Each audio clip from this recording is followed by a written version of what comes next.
They said she would never speak. Doctors gave up, specialists shook their heads, and even her wealthy parents, resigned to the belief that silence would follow, their daughter for the rest of her life. For 16 years, the mansion halls echoed with everything, except her voice. She was the only child of a powerful millionaire, wrapped in luxury, surrounded by the world's best tutors, therapists, and caregivers. Yet no sound, not even a whisper, came from her lips.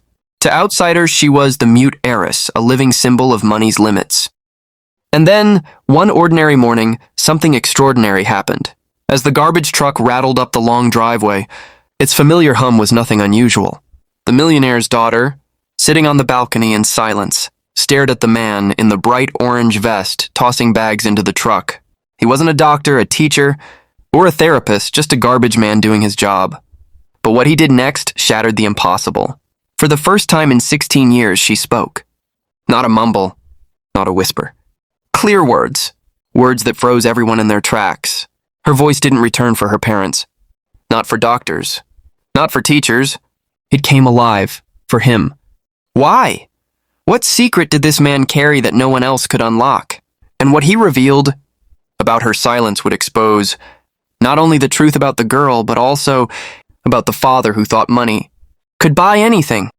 The mansion stood like a fortress on the hill, its windows glistening against the morning sun. Inside, luxury was everywhere. Marble floors, golden chandeliers, and rows of staff bustling about to keep everything pristine. But amidst all the grandeur, there was silence. Not peaceful silence. Heavy silence. The kind that weighed on everyone in the house. The daughter of Victor Harrington, a self-made millionaire, had never spoken a single word since birth. Her name was Clara. Victor, a man whose empire spanned real estate, technology, and shipping, had spared no expense in trying to fix her. Speech therapists flew in from Europe. Neurologists examined her brain scans with puzzled expressions. Psychologists tried every method imaginable. Nothing worked. Clara simply didn't speak. She smiled, she drew pictures, she listened intently, but her lips never formed words. Her mother, Evelyn, tried to fill the silence with love. She would read to Clara every night, even though she never got a response. She would sit beside her daughter's piano and play softly, hoping the music would awaken something inside. Victor, on the other hand, saw it as a problem to be solved. His pride was wounded. In business, he conquered every obstacle. But in his own family, there was something even his billions couldn't buy. His daughter's voice. Clara wasn't lonely, at least not entirely. She had her sketchbooks, her garden walks, her silent world, but she also had eyes that saw everything. She noticed things others overlooked. The way the cook's hands trembled when she set down dishes. The way the maid wiped her eyes when she thought no one was watching. Clara had empathy without words.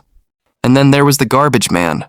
Every Tuesday and Friday at exactly 7:15 a.m., the truck would rumble down the long driveway. The workers would leap off, toss the bags, and be gone within minutes.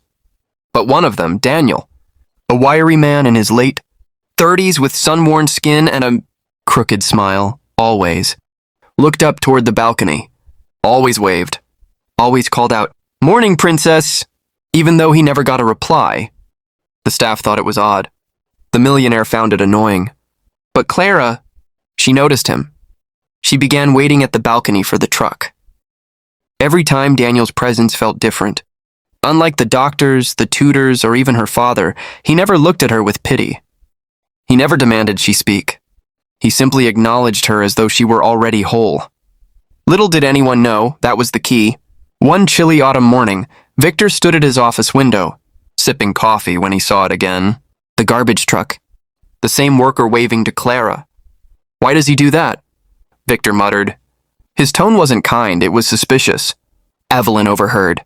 "Because he sees her. Maybe that's more than most people do." Victor frowned. "He's a garbage man. He doesn't belong here. I don't want him distracting her." But Clara was already leaning over the balcony, sketchbook in hand, eyes fixed on Daniel. That day, instead of waving, Daniel pulled something from his pocket. A tiny folded paper crane. He held it up, then gently set it on top of a garbage bag before tossing it in. Clara's heart skipped. She dashed inside, down the staircase, ignoring the startled staff calling after her.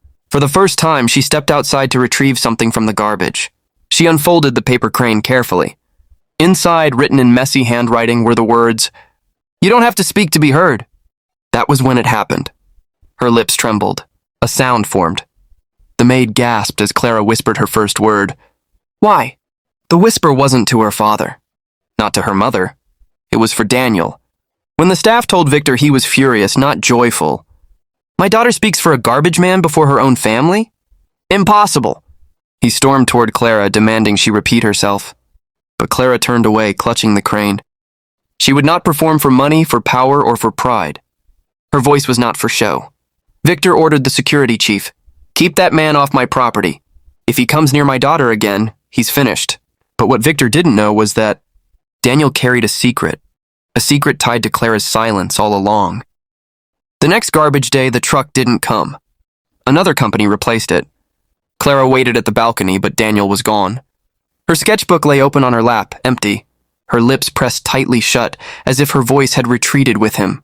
Meanwhile, Victor called a private investigator. He wanted to know everything about this garbage man who had stolen his daughter's first words. The report shocked him. Daniel wasn't just any worker. Years ago, he had been a musician, a street performer who played guitar and sang at local parks. He had once volunteered at children's hospitals, helping kids with trauma find comfort through rhythm and music. But tragedy struck. His younger sister, born with a severe speech disorder, died during surgery meant to fix her. Daniel blamed himself for encouraging the procedure. He left music, abandoned his old life, and took simple work as a garbage collector, quietly living with guilt. Victor slammed the report shut. None of it mattered to him. I want him gone. But Evelyn had a different reaction. Don't you see? Clara spoke because she trusted him. Because he reminded her she's not broken. Clara herself grew restless. She refused to eat. Refused to draw. For days, the mansion grew darker. Finally, one evening, Daniel showed up at the gate, not as a worker, but holding his guitar. Security tried to push him away, but Clara bolted outside. For the first time in her life, she shouted, Stop! The word echoed across the driveway. Everyone froze. She ran to Daniel, tears streaming. Sing, please. Victor's pride crumbled as he watched his daughter, silent for 16 years, beg for a song. Daniel strummed a gentle tune, the same lullaby he used to sing to his sister. Clara's voice, fragile but clear, rose with it. She began humming, then forming words, her voice trembling but real. The impossible had happened, not through money but through compassion. The news spread like wildfire. Mute heiress speaks for the first time. Journalists crowded outside the mansion, but Victor no longer cared about headlines. For once he sat quietly, humbled, watching his daughter speak in broken sentences to the man he had once dismissed. Clara's words came slowly, but they came. She told her mother she loved her. She told Daniel thank you. And when she turned to her father, she didn't scold him. She simply said, listen. That single word cut deeper than any lecture. For years, Victor had tried to force, fix, and control. But his daughter's voice was unlocked not by pressure, but by patience. Evelyn embraced Clara with tears in her eyes.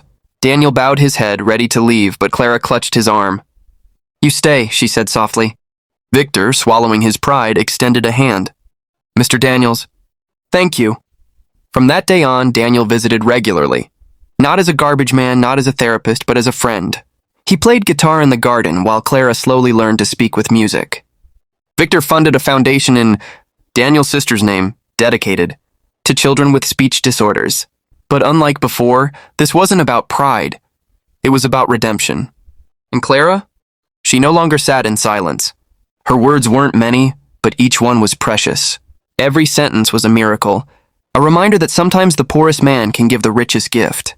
That day, the Harrington family and the world learned a lesson money could never buy. Never underestimate kindness. Never silence a heart that speaks without words. What about you?